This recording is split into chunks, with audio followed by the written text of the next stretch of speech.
within an hour, you have such an amazing playground with such diverse possibilities that it's incredible. I mean, the scenery and the landscape, so you have the Matterhorn, but you also have all the other 4,000-meter peak around. You are in those mountains. Definitely, you need to have this in your mind. A glacier run, something that, as a skier, you need to have this experience once. So if you have the opportunity, I think it's good to go now, before they get too small to ski on.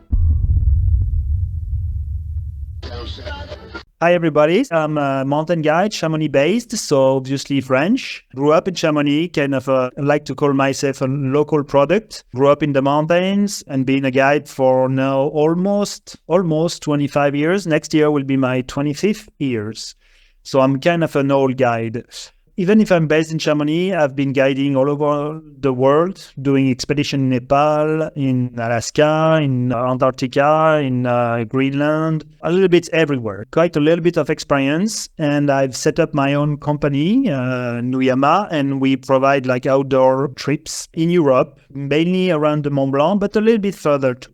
So this is who I am and what I do. I guide every day in summer and in winter. So we're going to talk about winter. So we're going to talk about skiing in the Alps. As you know or not, it's in Europe and it covers different countries. So I'm going to first do a little bit of geography because I think it's nice to understand how it works and where are the main region. I'm going to obviously not be able to talk about every single resort, every single nice place in the Alps. There's so many that it's not possible.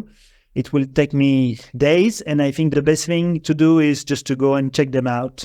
So we'll just be quite general, but to give you an idea of how it works, what are the main specificities of each area, to give you an idea, and to explain also to you why, selfishly, I think Chamonix is the best place, but that will be at the end. I'll make some points to explain what we call backcountry ski touring in Europe, because it's not that it's different with the States, but it's just to clarify the definition, because sometimes it's a little bit mixed up. And then I will explain the trips we'll offer in Chamonix and tell you my experience, what I feel it's the best thing to do, how to enjoy the most of the ski in Europe, in the Alps.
All right, hope you're ready. Now it was just to put you in the mood. So let's start by some geography. So as you see, this is the picture of the Europe and the Alps. As you know, it goes through many countries, and it's quite, I think, important to know the specificity. So we're going to go from east to west. I'm going to describe each area a little bit with the main and the most popular resort of each area. So let's start here. It's the Dolomites. So north of Italy, northeast. It has the border with Austria. Okay, this is all that. Bolzano. The most famous place is maybe Cortina. It's a very wide, very vast area, okay? But the skiing is quite unique. Then on the north, you have Austria. Austria is obviously very well known. And then you have Switzerland. In Switzerland, you have this part, let's say the north part, is Grindelwald and the Grison, which is very close to Austria in terms of atmosphere. And then you have the south part, which is, let's say, the Matterhorn, okay? It's the French-speaking area. And then you move west, then you get to France and Chamonix, where we are at the bottom of the Mont Blanc. And then when you move a little bit southwest, then you get to the big resorts of Savoie, Tignes, Courchevel, Les Trois Vallées. And you can also move a little bit further down south, and then you'll get to Briançon, Isola 2000, and the southern resort of France. They are all connected sometimes with Italy because it's all follow the border with Italy, but all of them are mostly in France. So that's to give you a rough idea, a large picture of how the Alps are skiing. Each area is very specific. Quickly, we're going to start from east and go west, okay? Cortina. I'm sure you all have heard of it because of the Olympics. It's going to host the next Olympics, Winter Olympics in 2 years, in 2 seasons, 2026. So Dolomites, but you see the picture, it's amazing. It's unique. I mean, the mountains, the cliff are very specific to this area. It's really nice skiing. Overall, it's a little bit lower than Central Alps and Chamonix. So let's say the highest will be Marmolada and will go above 3,000 meters, but most of the resorts are around 2,000, 2,500 meters. So some years, depending on the condition, it's a little bit low on snow. But all the condition, all the atmosphere is really unique and incredible. It's this area in the circle. So as you see, it's very, very wide. It starts from Slovenia and it goes all the way above Milano, because you have Cortina, but you have on the other side Madonna di Campiglio, you have Alta Badia, you have all those famous resorts. That's a few pictures to give you the atmosphere. Lots of very nice skiing on the piste, very nice off-piste backcountry skiing. If the conditions are good, you can really travel on skis from one resort to the other one. Of course, very well known to have incredible nice restaurants on the resorts, on the piste, Italian food. It's very nice. Cortina, so the Dolomites, the easier access is either Milan or Venice. If we move then north, so you have the Dolomites, you go north, then you get to Austria. Austria is definitely the country of skiing. Every single valley, every single little village has its own lift. So it can be pretty big or very small, but they all have something. It's really in the culture. It's really nice. Same thing as the Dolomite. It doesn't go very high. It stays about 2,500, max 3,000 a meter. So about 12,000 feet, 9,000 feet, 10,000 feet approximately max. Austria is also well known to have, I would say, the best equipment, the best lift. All the resorts have very nice and modern lift, big wide piste. It's very well organized. It's German organization, okay, so it's perfect. And it's super well known for the after skiing, of course. So every single day, it starts from 3, 4 o'clock at different places on the piste at the bottom. There's lots of beer, drink, music until midnight, and then it stops. Everybody goes to bed, and then you start again in the morning.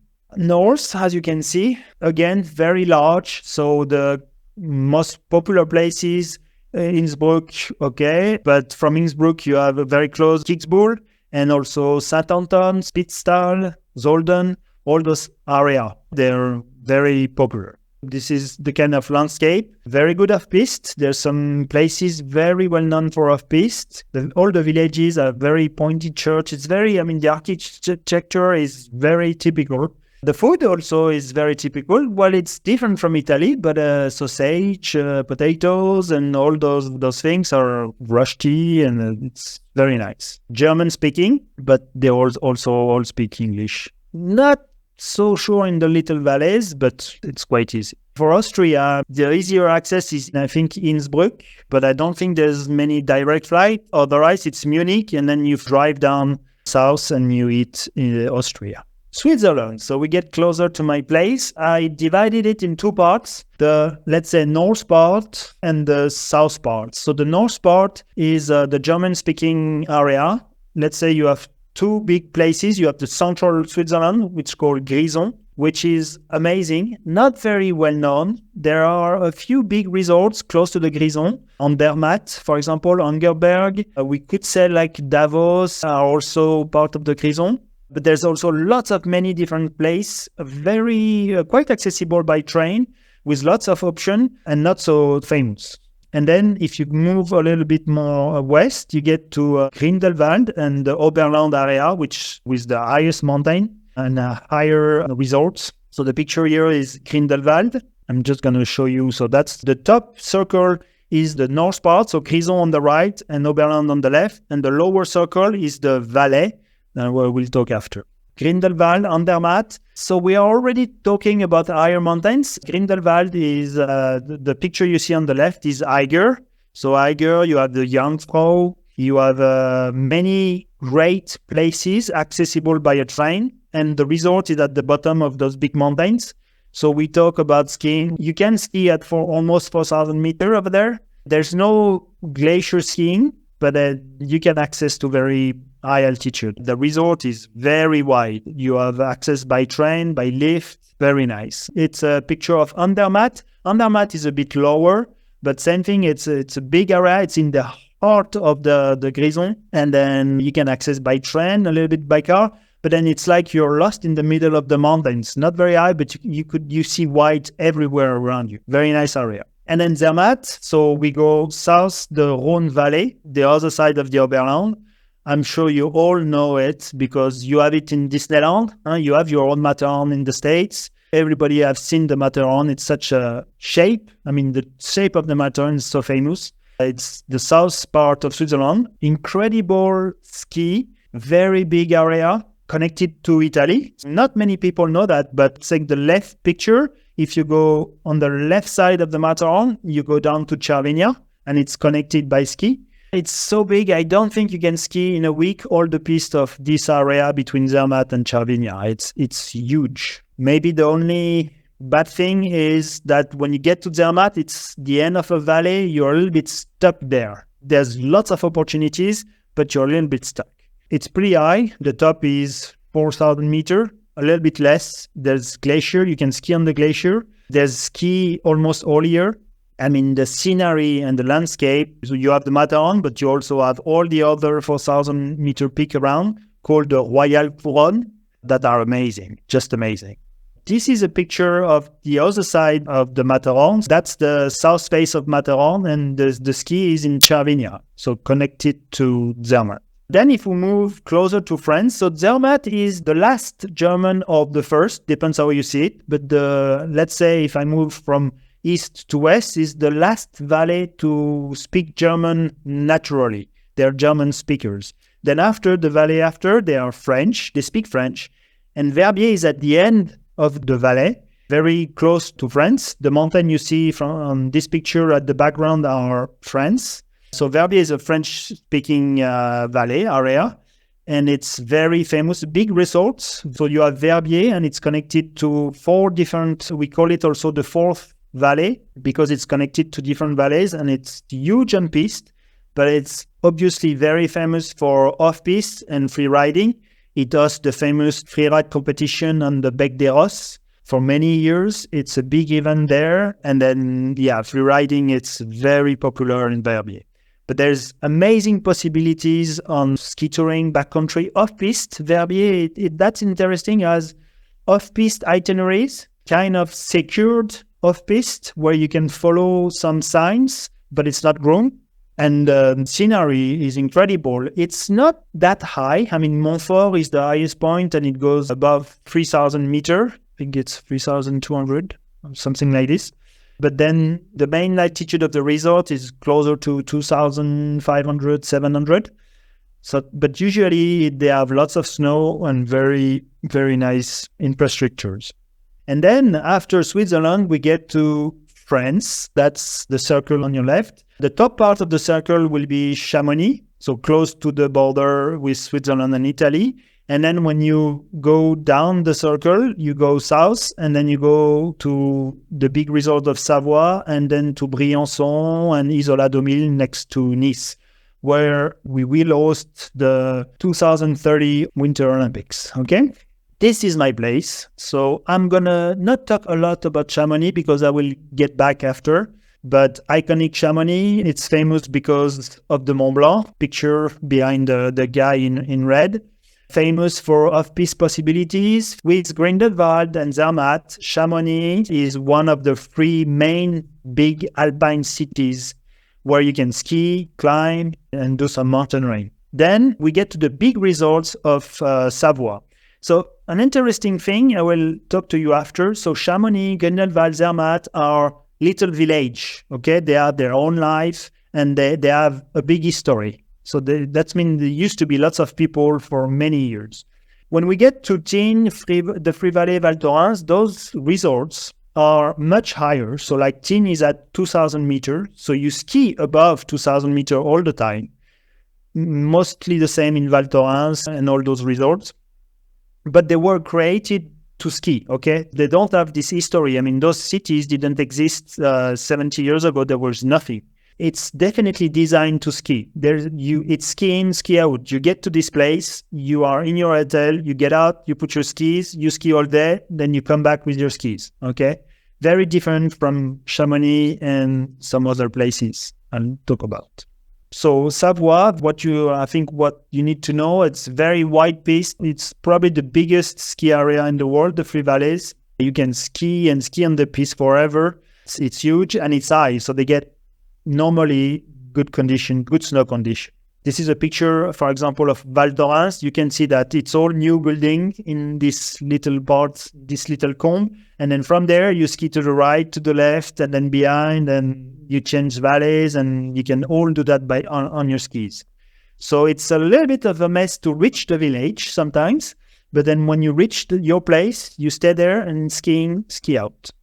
I'll make a quick comparison because I think that's important. Skiing is skiing, okay? Let's be honest. You ski in Europe, Japan, or States, in Norway, it's going to be skiing. So for ski lovers, we know what we are talking about. But there's a few different things that are, I think, good to point out. First thing, there's a great accessibility in Europe and more over Chamonix. I'll detail that later. When you come to Europe and you ski in the Alps, so there's at least 4 different countries, but then it's great in terms of diversity and culture. It's like, for example, in Chamonix, in 30 minutes, we can be in Italy. So it's super close, but it's not the same country, it's not the same culture, and it's not the same atmosphere. And it's really nice to be able to switch on your ski on different cultures so quickly, okay? That's, I think, a very big difference. I've been in the States and I've skied in California, in Alaska, not in Colorado, a little bit in Utah, but I know it's when you get to this place, each resort has its specificity, but like the atmosphere is about the same. Unique scenery, we are in the Alps. There's like big mountains, big impressive north face, south face, glaciers. There's lots of things around. And in winter, on some resorts, you are in those mountains. So like the sceneries are very drastic and very unique. You have this in the States, definitely, in some resorts, but not of all of them.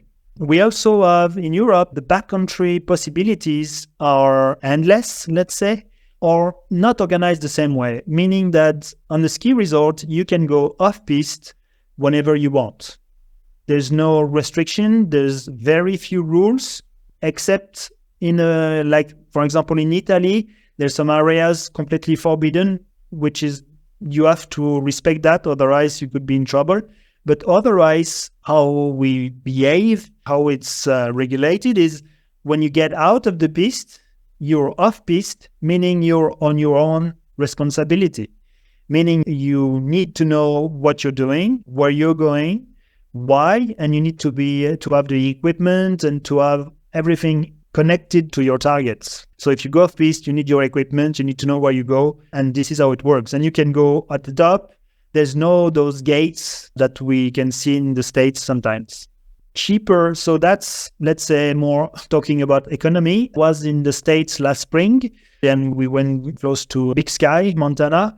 Definitely, guys, the price in the States to ski has been crazy the past years, and the difference with Europe is now huge. To give you an example, the most expensive resorts in France, it's a little bit more expensive in Switzerland, but not that much. Day pass maximum will be €100, $100, and that's very expensive, okay?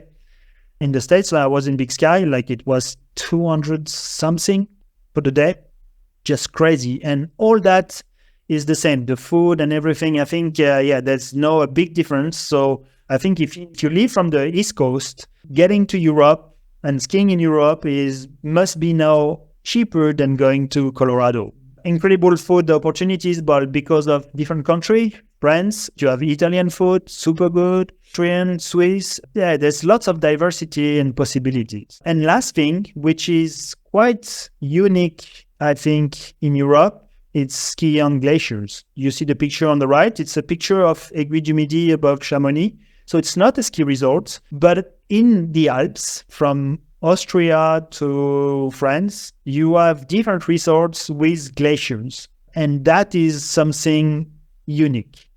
Of course, you have glaciers in Alaska, but not in the other states. And the terrain is very different in the Alps. It's steeper, and with the glaciers makes it different. And something that, as a skier, you need to have this experience once. Yeah, voila. This is a day on Vallee Blanche. Of course, there's lots of risk and things you need to deal with on glacier, but there's also piste on glacier. And I mean, the view, the sceneries are just unique and incredible. Allez, just a little movie on ski on glacier on south face of Mont Blanc range. For the valley at the bottom of this one is Courmayeur.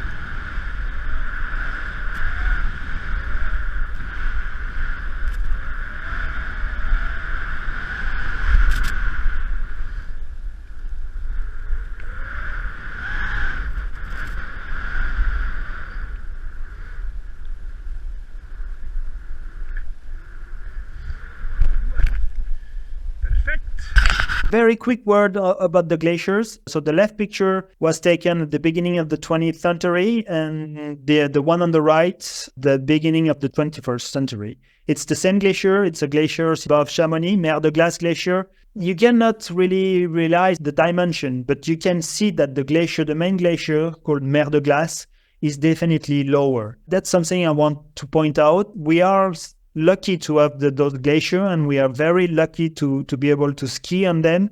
And it's definitely going to be less and less possible in the next decades because of global warming and changing. Glaciers are really changing fast. So yeah, I just wanted to point this out. So if you have the opportunity, I think it's good to go now before they get too small to ski on. On-piste, off-piste, backcountry ski touring. I'm talking a lot about backcountry possibilities, off-piste, and all the picture you see on resorts, States, Alps, Norway, Japan, it's always powder. Okay, it's always great snow and blah, blah, blah. But it's not only about that. I mean, skiing on the piste is just amazing. So that's the picture on the left. And there's lots of opportunity, and you can do some great tours on the piste. Okay?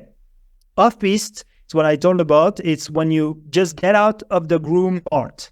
So it can be like 2 meters next to a groomed piste, or it can be 200 meters away, or even further. But off-piste, you access by the lift, meaning you don't have to hike or tour or do what you call backcountry. And backcountry skiing, ski touring, you need specific equipment, especially bindings and boots, at least to access. Then you need also safety equipment.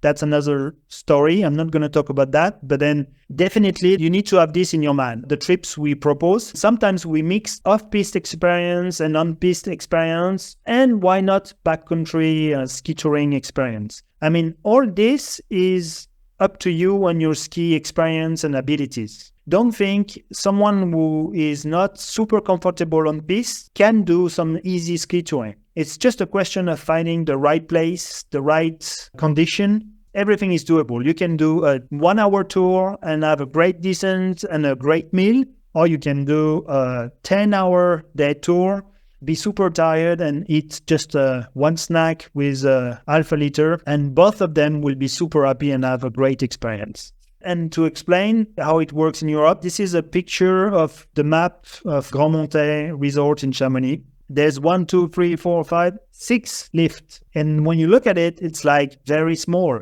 There's no way I can spend a day there. But when you look and when you know the area, those 2 upper lifts gives you access to everything to the right or the left of the mountain. So off-piste will be, you take those lifts and you just go further, you go down further left or further right on this side, and then you go and get some fresh snow, if you can, next to the piste. And then you go up again and down and up again, okay? Ski touring or backcountry will be, you take the lift, and then you start going up again a little bit more, like from here, from Bochard, you can traverse to this place, and then it gives you access to all this glacier and then back to the lift. And you can even go down this glacier and up the other one, the other side at the border with Switzerland, and go down another glacier back to Chamonix behind. I mean, possibilities are endless. That's important because we get lots of questions about heli skiing. It's not allowed in France. That's the first thing you need to know. Chamonix, all the area in France, it's forbidden. And it's regulated in Italy and Switzerland, meaning that it's allowed only in specific valleys at specific points. For example, we do lots of heli skiing from Chamonix, but we drive to Italy, and then right after the Mont Blanc tunnel, on the right, there's a valley called Vallee, and then it's a long valley, and you can go up to Mont Blanc or on the other side, and there's probably, I would say, 10 to 15 drop points. There's a helicopter, and over there we can do heli ski. It's obviously up to the condition. You need a guide. They will not let you go without a guide and all the specific equipment, airbags, transceiver, and everything. Definitely doable, depends on the condition. Now that you know everything about Europe, let's focus a little bit on Chamonix. I grew up here, so I know very well the area. I think there's incredible possibility, and I'm going to try to explain why I think it's one of the best places to come ski for a week, for example, or even less for a couple of days. The first thing is Chamonix is so easy to access. You have Geneva International Airport with direct flight from New York, from many cities around. It's an hour from London. It's maybe 1 hour and a half from Oslo. So it's very accessible. And then from Geneva, it's 45 minutes, less than an hour to get to Chamonix. If you go, for example, to Tignes or Free Valley, it's at least 3 or 4 hours by car after your plane, which changed completely the thing. Because if you take like a late plane, like for example, there's lots of people from London flying to Geneva at the end of their day, and then they are in Chamonix like 11 at night, and then the next day they can ski. So very, very convenient. It's a very nice base camp. Chamonix is a city, meaning there's a life. There's many people coming just for the view, not only for the ski. There's a history, there's a heart beeping in Chamonix, which is very nice. Let's say the bad side of it is that it's not a place, if you think you can ski in, ski out from your hotel in Chamonix, then you're going to be disappointed. You have to play with the condition, and you need to move every day to the resort to commute a little bit. So either you take a bus or your car. It could be a 5 minute, 10 minutes drive, or it could be an hour drive. But within an hour, you have such an amazing playground with such diverse possibilities that it's incredible. And the map on the right, so Chamonix is in yellow, and the Mont Blanc range is between the two circles, the yellow and the red one, right? The red one is Courmayeur, okay? So that's south face of Mont Blanc. So I'm just going to explain you a little bit of the weather, how it works, to make you understand how we play with condition. So if the weather comes from the south, it gets stuck in Courmayeur by the range, the mountain, and then it snows a lot in Courmayeur, and in Chamonix, we get nothing. It's a shame, but it's also true for the opposite. It comes from the north, it gets stuck in Chamonix, we get lots of snow, and they get nothing in Courmayeur. But the good thing is, like, thanks to the tunnel, it's 30 minutes drive. So sometimes we spend like weeks driving on the other side, going to Italy, because conditions are just incredible over there. And in Chamonix, we get very few snow, so we drive to Italy. Same, or the opposite. Same thing, you have the orange circle on top right is Verbier, so Switzerland. So it's a little bit further, it's an hour drive, but in an hour you get to Verbier and you get different conditions because it's also a different part of the range. And between those three circles, you have many different also options, mostly backcountry, but also some little resorts. Chamonix, very accessible, lots of possibilities. and you play with the condition. So meaning that if the weather is bad in Chamonix, you can get super nice weather and good condition in Courmayeur. Sometimes it could even rain or be very bad weather, and then you cross the tunnel, it's clear blue sky on the other side. Amazing. And then, of course, you have this amazing view of Chamonix. You have the highest mountain of Europe above you, and you ski either looking at them or you ski either in them. So this is Mont Blanc. The picture, you can see skiers. It's about, I would say, 500 meters from the piste on the Flégère resort. Amazing. From there, you can do, from this specific point, you can either ski up and do some backcountry and ski down another valley behind called Vallee Blanche, or ski back the lift and go up again. So incredible possibilities. This is a picture of Chamonix in winter, taken from, this time from the ski resorts, the Flégère, the south facing, looking at the Mont Blanc range, okay? It's pretty wide, but all usually accommodation, when you say people stay in the center. Mont Blanc is on the right. On the middle of the picture with a little bit of sun, you can see the Aiguille du Midi. And the glacier, I showed you the picture, Mer de Glace, is on the left. This video is taken from Liquio. So it's the last resort above Chamonix at the border with Sweden in the middle. At the back, in the background, you can see Chamonix Valley, and on the top left, a little bit of Mont Blanc. So this is Courmayeur, which is also very impressive. I mean, the ski resort in Courmayeur is not really big, but it's connected to Chamonix. When I say, okay, you come to Chamonix, you have to go to Courmayeur at least one day, just to see the Mont Blanc from the other side, which is the face you see on the picture, and just to have a good meal, a good cappuccino on the piste, which is always nice to have. This is the mountain behind the skier in red, is the Mont Blanc de Courmayeur. So it's not exactly the Mont Blanc, but really close to it. And the last thing about Chamonix is the world famous Vallee Blanche. It's a famous ski descent from the top cable car of Aiguille du Midi. It's a glacier run, so completely off-piste, starting at 3,800 meters. And depending on the condition, either you stop at Montanvert, 2,000 meters, a little bit less, or you can ski all the way down to Chamonix, which gives you a 20-kilometer run and almost 3,000 meters of denivellation. Honestly, it is a unique experience that you have to do if you come to Chamonix. Not necessarily to ski like something steep or hardcore, but just from the scenery. And I mean, the classic Vallee Blanche is pretty easy. It's pretty flat. You follow the flat part of the glacier on the picture. So Aiguille du Midi is on the right, okay? And you start on this flat glacier with the sun, and then you turn and then you follow the glacier down to us. The picture on the bottom is the first part where we don't ski, we walk down with a rope and a harness. So obviously it's off-piste, on glacier, so you need the proper equipment. I'm not going to say you have to hire a guide to do that. I would advise to do it, especially if you don't know what exactly you're doing. But it's definitely open to anyone who is aware of what he's doing and know how to deal with safety on a glacier. When I say accessible, I say it's off-piste. So you need to have a certain level of skiing, experience of skiing. I used to say that if you're good on all the red pistes in the Alps, you should be able to do the Vallee Blanche in good condition. It always will be up to the condition. The start is almost at 4,000 meters, so the snow can be pretty tricky with the wind and everything, so you need to ask and check with the locals. It's an amazing descent. It's something unique. There's nothing like this in the world, I think, so accessible. You just take, in 20 minutes, you start from Chamonix, you drop at 3,800 meters, and then you ski back down. It's incredible. And obviously, from there, there's also many backcountry possibilities. You can ski down a little bit and then go up on the other side, come back down. The playground is just amazing.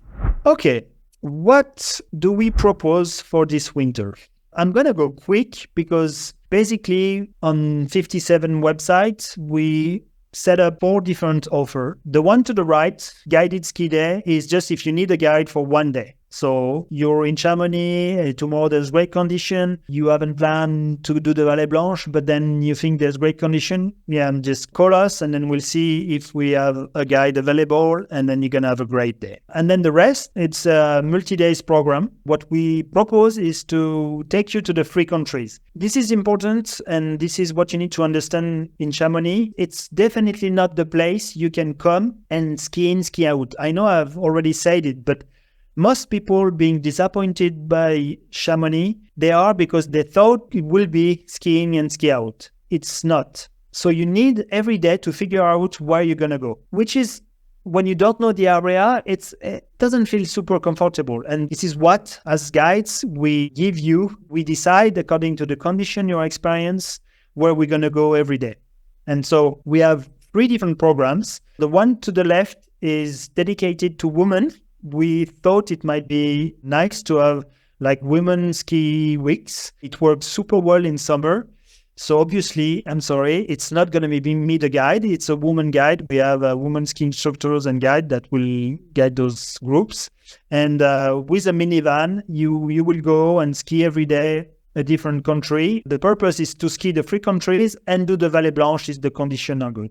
We have dates. We can do private group on request, no problem. The one in the middle, Ski the Alps, all-inclusive, this is a shorter one that we're trying this year. A quick program to do 3 countries in 3 days. So it's not going to be necessarily off-piste. We're going to visit Courmayeur, Verbier, and one day Chamonix.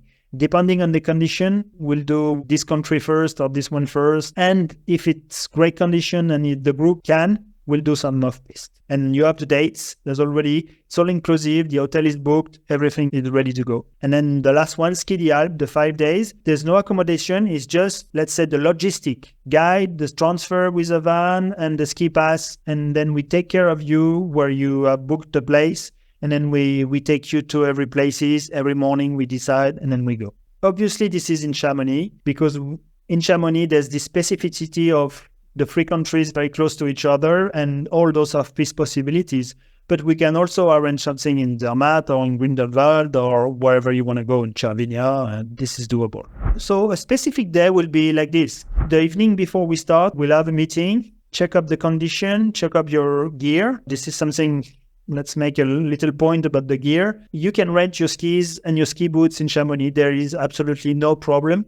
I know usually good skiers like to travel with their equipment. I would recommend, if you don't want to travel with your skis, which sometimes is a little bit a mess, bring your boots. That's the most important. And then there's many shops where you can rent very good skis. And then, so we'll check the evening, we'll check the equipment, we'll check the safety equipment. Depending where we're going to go, we might give you avalanche transceiver, probes, shovel.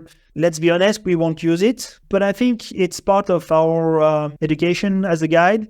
Skiing on piste is safe, they blast avalanche and everything, but then we all go at some point a little bit out of the piste and we do something a little bit fun, and it's good to have the proper equipment and to know why and how to use it. Don't worry, we won't do anything super hardcore and dangerous. It's not about that, but it's about skiing responsible and knowing what we do. So gear, check on the condition, the snow, level of the group, and then we'll decide what to do the next day. And then the guide will come in the morning with a minivan, and then we'll drive to the resort we have decided the day before.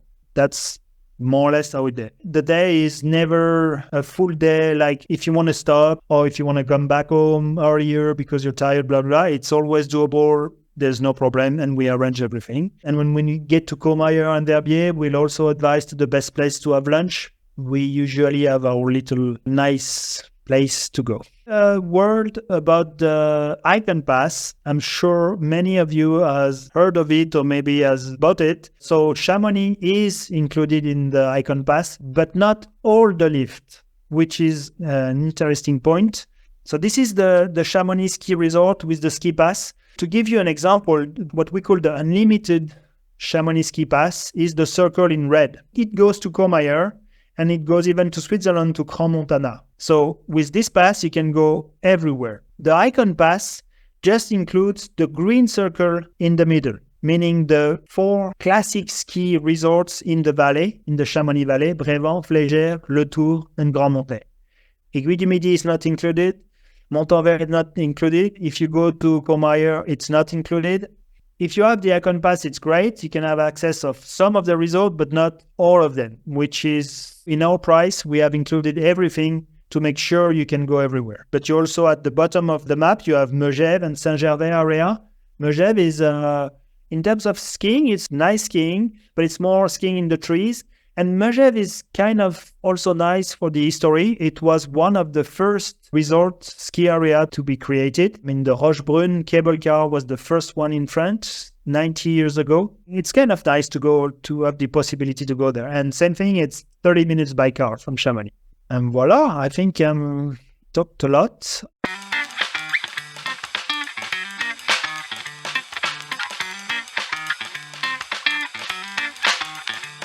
Откройте форточку. Откройте. Не бойтесь свежего воздуха. Прошу вас расстегнуть воротничок и ослабить пояс. Ноги соедините, руки опустите. Ноги соедините, руки опустите. Ноги соедините, руки опустите. Прошу вас приготовиться. Начали. Voila, I think I've come to the end. Come in and just enjoy the ski in Europe. I can speak about it for hours. You have to feel it, experience it.